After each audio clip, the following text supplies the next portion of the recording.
this story hits so hard. And trust me, there's a lot here that most people miss. So let's get into it. First, let's walk through the setup. It's the day of the Bennett Matthews wedding, and Mary's in the thick of it. She's 28, a single mom who's been working at the veranda for years. She's good at her job, efficient, professional, always keeping her cool.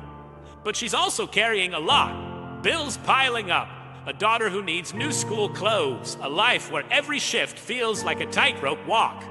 The wedding's a big deal. The Bennetts are old Charlotte money, and Anna's been planning this day to perfection. The guest list is a who's who of the city's elite, and the pressure's on everyone, especially the staff. Now here's where it gets really interesting. The moment that vase shifts, it's such a small thing, right? Just an inch out of place. But for Anna, it's an excuse.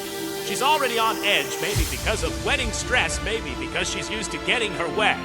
And when she sees Mary, a black woman in a service role, it's like a trigger. "You're just a lowly waitress," she says, her voice loud and sharp. And then Elizabeth, her mother, doubles down. "These people should know better." That phrase, "these people," it's not just a slip. It's a code, a signal of superiority rooted in a history we all know too well. And Mary feels it, not just as an insult, but as an attempt to erase her humanity. But wait, there's something else here that changes everything.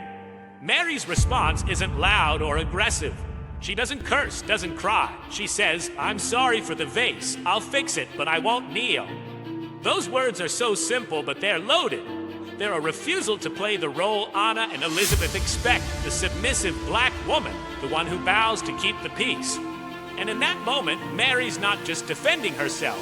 She's challenging the entire power structure of the room.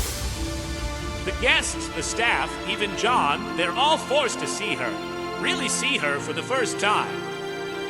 Now let's talk about John Matthews, because his role in this story is just as critical. John is a man who's navigated two worlds his whole life. His father, James Matthews, a black man who worked his way up in the restaurant industry, taught him to be proud of his heritage, but also to play the game in rooms full of white power. John is successful, charming, and about to marry into one of Charlotte's wealthiest families. But when he hears Anna's words, when he hears Elizabeth's cruelty, something snaps. He steps forward and says, "What did you just say?"